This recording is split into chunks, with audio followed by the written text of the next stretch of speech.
Hello, CCP, and welcome back.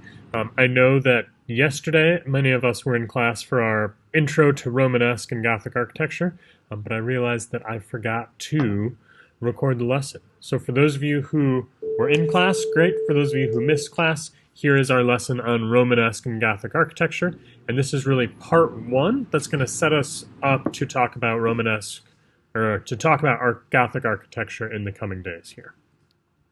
So first off, why is architecture important? So unique among creative and artistic professions, architecture must always reflect the age and cultural context that produced it. Designing and building architecture takes time, money, and collaboration from financiers, civic officials, builders, architects, and more. It doesn't happen in a vacuum and can never truly have just one author. Architects work with dozens, if not hundreds or thousands, to shape their buildings, and along this chain, a deeper and richer set of values are transmitted, ones that define exactly how cultures see themselves and their world, and also how people see and experience each other. So we're going to be looking specifically at architecture in kind of like the late Middle Ages and leading up to the Renaissance here. Another thing that I wanted to share, this quote comes from Joseph Campbell, who is an amazing writer and thinker, and then that image on the side is the tallest buildings in the world. And so I'm going to move my face so that you can see. The green are based off of religious buildings, the orange ones are monuments, and then as we move through, we're looking at the blue ones being...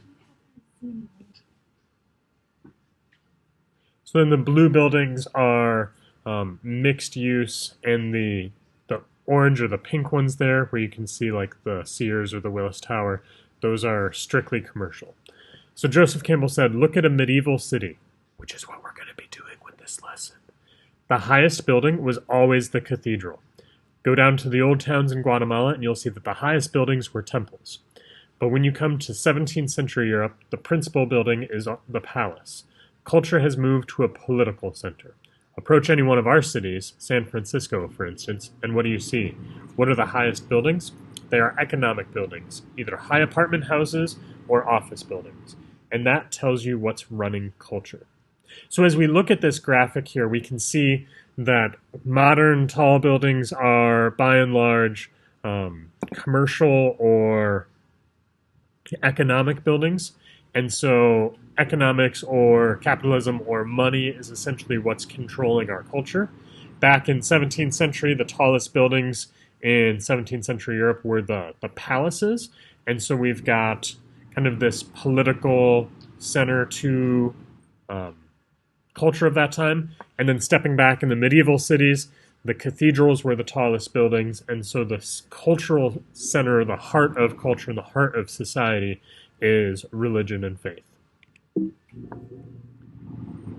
So we're going to talk about Romanesque architecture first here.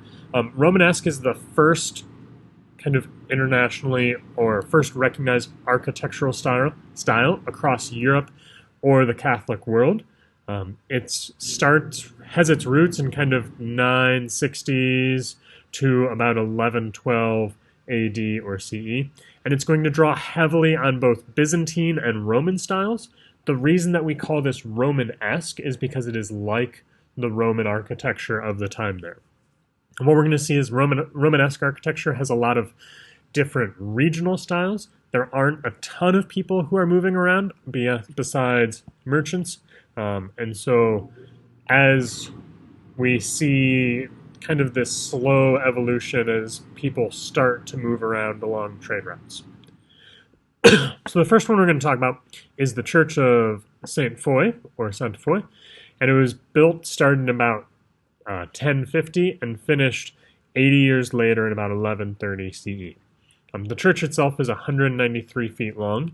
The nave, or that central opening within the church, is about 65 feet tall, and it has 212 columns inside, and the barrel vault roof is 2 feet thick.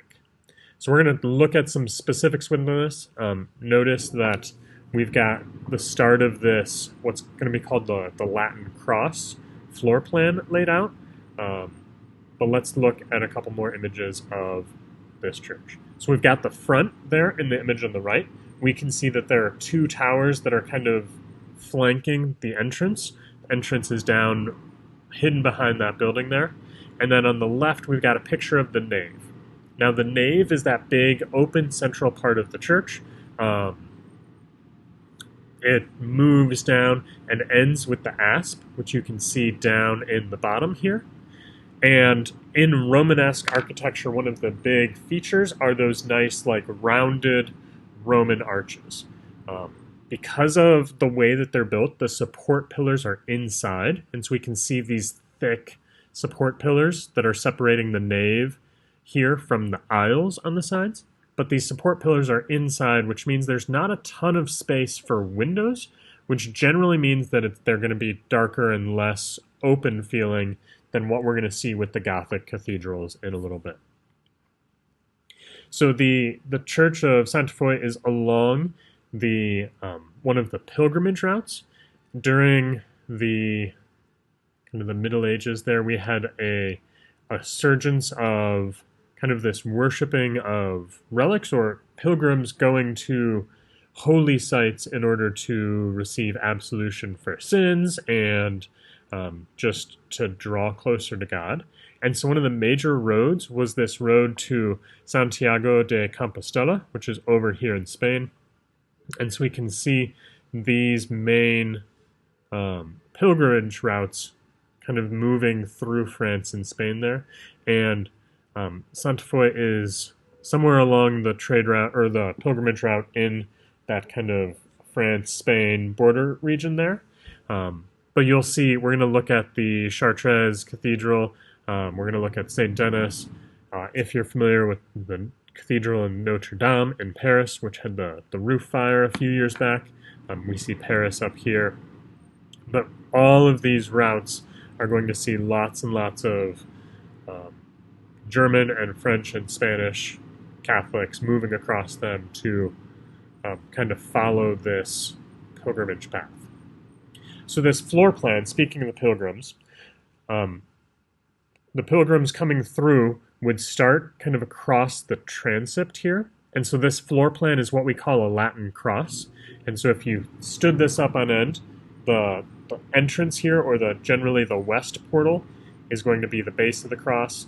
The nave would be that long part moving up. In our image that we were looking at, we were standing right about here with those thick support pillars. So the nave is this big opening in the center. This is the aisle along the side. The part crossing our Latin cross is our transept. And then up in the top, we've got the apse moving through.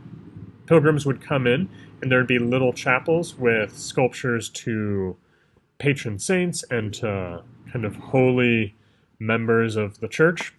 And so the pilgrim would come through, they would go through the ambulatory, or kind of like slowly walking area, spending time with each of those chapels before leaving the cathedral or the church there. So we're going to look at a couple more floor plans of other cathedrals and start seeing some of these things start changing. We've got another nice image here of the Church of St. Foy.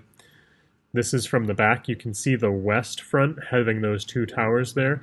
And so this is the apse and the ambulatory kind of here. And then we've got the roofs of those radiating chapels visible in this image. So just to put this in, some of you who enjoy history might want to pause it here and take a little bit of this time in.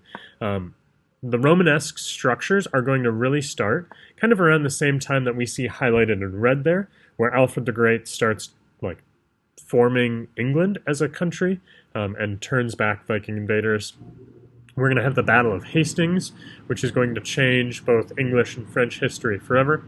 And then in 1096, we've got the start of the First Crusade. The Crusades, holy wars between the Holy Roman Empire and Muslims over the Holy Land, and crusades are going to take place over the next 200 years. So those crusades are really going to shape the movement of people. We're going to have individuals, architects coming back from the Holy Land and seeing Islamic styles and working that in.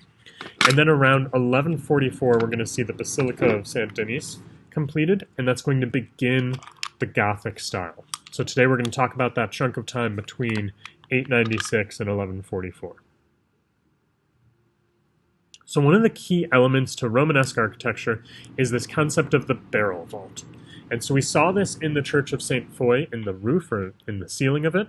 And so we've got these this nice kind of Roman-looking arch translated into the big central hall or the nave and the transepts of the churches themselves. One thing that I like to show, especially as we look at architectural developments, is this illustration on the right here, that these arrows are kind of showing where the pressure is falling. So on the Romanesque arches, they are round, and so the pressure is hitting each of these blocks, which is going to push both down and also out. And so what we see is these really thick walls, not a lot of space for windows because it's supporting the weight of that roof. And remember, the roof for the Church of St. Foy was 2 feet thick.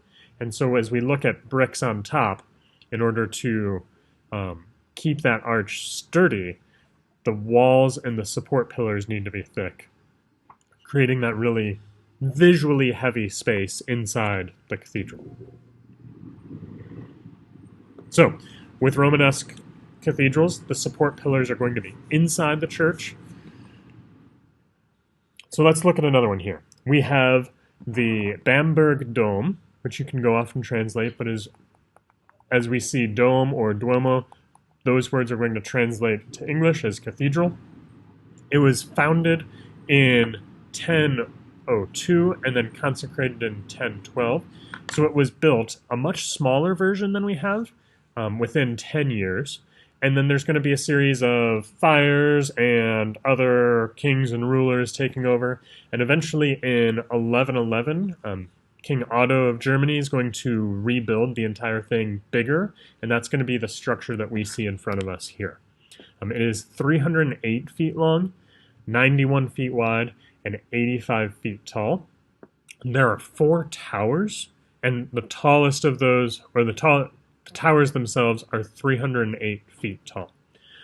One of the concepts of the cathedrals is this: they serve as both a cultural center for the town or the city.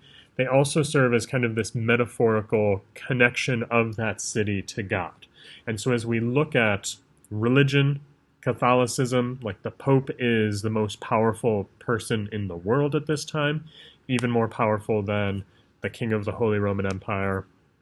And the Pope and the Church has wealth and power, and so they are directing people's attention up to God.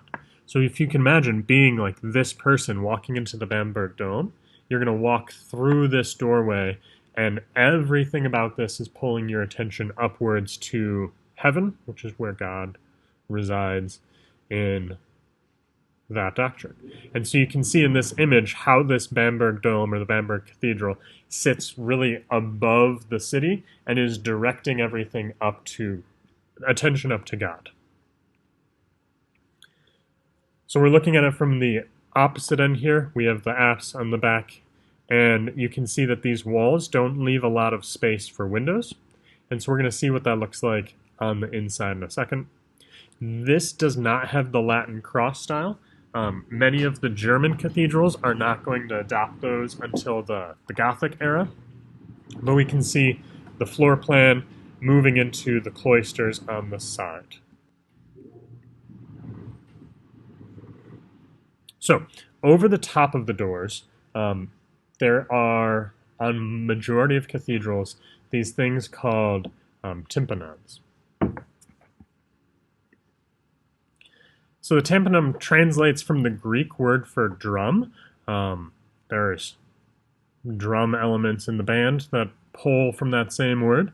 And so these are these rounded carvings, sculptures over the doorway, and they're oftentimes some of the most monumental sculptures.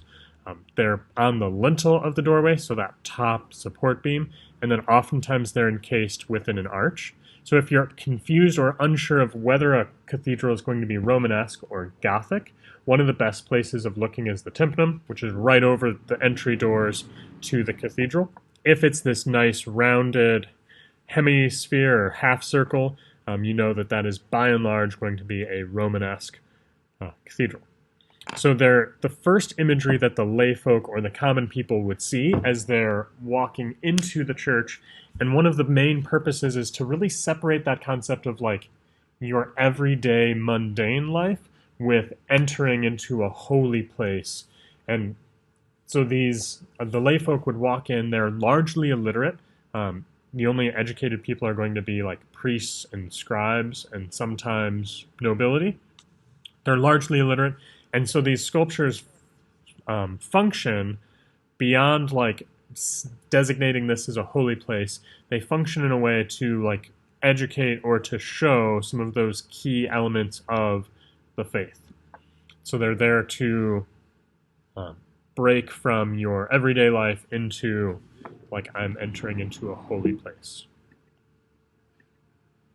So as we enter the Bamberg Dome or the Bamberg Cathedral, you can see that we've got these thick support pillars. We've got the rounded arches.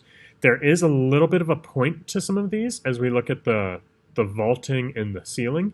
We've got ribbings to that, and then we're looking down the nave. We've got the aisles on either side, barely visible behind those support columns. We've got this pulpit area here that someone would come up and they would be able to read to the masses. These pews were probably added much later because the common folk would come in and oftentimes just fill the church and stand. But then we've got the apse down in the back end. We do have some nice windows down there that are letting in some light, but then the altar and kind of the holy place at the end of the cathedral there. So, recapping, Romanesque architecture is going to be roughly the 6th to 11th century. It's going to pull from ancient Rome and Byzantine architectural styles. Barrel vaults are king in Romanesque cathedrals. Those are those nice half semicircle vaultings that extend all the way down the nave and across the transepts. The interior is going to be filled with those support pillars that are going to create less of an open feeling than we're going to see with our Romanesque or with our Gothic cathedrals. And the top of those arches are always rounded. So I want to show you one more Romanesque structure, and then we'll end and look at Gothic art tomorrow. So this is the Baptistry Cathedral, or Duomo, and Campanile, or Tower, of Pisa. And I bet I know which of these three buildings you are most familiar with. So these are Romanesque. They have those rounded arches. We can see minimal windows in the cathedral and what looks like nice thick walls. So the Pisa Cathedral, or Pisa Duomo, as we see pictured here, with that tower photobombing us a little bit in the background. Construction is going to start on this in 1063 and is going to be finished relatively quickly in 1092. It is erected outside the city of Pisa. Pisa and Venice had this like merchant competition between which of those two cities is better, and so Pisa built their cathedral complex outside of the city itself in order to show that they do not fear invasion or anyone coming and messing with them. The structure is 382 feet long and 177 feet tall. If you're researching the Pisa Cathedral or Pisa Duomo, a lot of the information is actually going to be directed about that tower or the Campanile or the bell tower of Pisa, because that is the most famous of these things, and all of us tend to know it because it leans. So the Pisa Cathedral is going to have this fusion of styles. It's going to have some Islamic influence that we'll be able to see as we look at some of the back sides of it. Some of the tiling work is heavily inspired by Islamic art and architecture. So this is the interior of that Pisa Cathedral. We've got those coffered ceilings up there. What that is it's sculpted wood with gold objects and gold leafing applied to it. So those are actual like sculpted gold flowers attached to the ceiling, and then gold plate over the rest of that. We can see the rounded arches. We've got the nave, the barrel vaulting going on. We can see some of the the contrasting stonework is pulling heavily from Islamic art.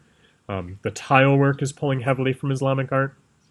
But this entire cathedral is showing both the kind of the regalness of God, but the wealth of the Catholic Church. And one of the ideas there is that by showing these really rich, really um, like sensuous materials are designed to pull people's attention to the holiness of God. There's a really interesting reading that I encourage you to go check out in our module 2 there about Abbot Suger and his take on kind of precious stones and the need that they have for those in the church. But this cathedral is showing off the wealth of both the city as well as the wealth of the church, and ultimately trying to direct people's attention to the holiness or the supremacy of God. So that was a look at the cathedral. This structure itself is called the baptistry. There's a little pool inside. The wall of it's pretty thick, but that would be used to baptize people, which is the official way of becoming a part of the Catholic Church. And so this would serve its purpose of making sure that the people of Pisa were able to be baptized and become official members of the church, and also to be saved. So as we look at the Pisa, we see the tympanum above. We can see these are 4 rows of what's called blind arcades. Arcades are simply those columns repeating over and over and over again. No, there is no Pac-Man or no pinball machines in this arcade. And they're called blind arcades because they don't access the building itself. I do want to point out that there are a couple doors here that architects and caretakers would use to be able to reach up here, but they're not open to the structure itself, and so that's why we call them blind arcades. In this floor plan here, or this layout, we can see the nave of the cathedral, the transept, the apse in the back there. This is that Latin cross style. We can see in the baptistry, we've got those thick walls with kind of the baptismal pool there. Notice that there are these little kind of like cross-hatching lines. Each of these dark spots are those big, thick, heavy support pillars inside, and then the aisles are running down. So the Pisa Cathedral looks like it has a double row of double aisles on either side of the nave, and that's really to support the weight of that roof. And then the campanile, or the tower, leans to the south and has that really, really thick wall. The tower itself started leaning as they were building it, and so as they were building it, they added stones and bricks to that leaning side to try to level that out. Interestingly, the tower does not fall, even though it's got this really intense lean, because the center of weight is still over the center of, or over the base itself. There have been some recent efforts to go in and straighten that out. They've dug out underneath on the north side and then have attached some steel cables to kind of pull that tower back, but they don't really want to straighten it all the way because, as you probably noticed when I showed you that first slide, the Leaning Tower of Pisa is a huge tourist attraction for the city even today. In this picture, you can see how many people are gathered around the tower versus how many people are gathered around the cathedral. And so even though they're working to straighten it out and secure it so that way it doesn't fall anymore or lean anymore, there is no plan to straighten it all the way. So I've got here an incomplete list of Romanesque cathedrals. As you go about engaging in your project to create your own cathedral, check out some of the things going on in here. Whenever you see dome or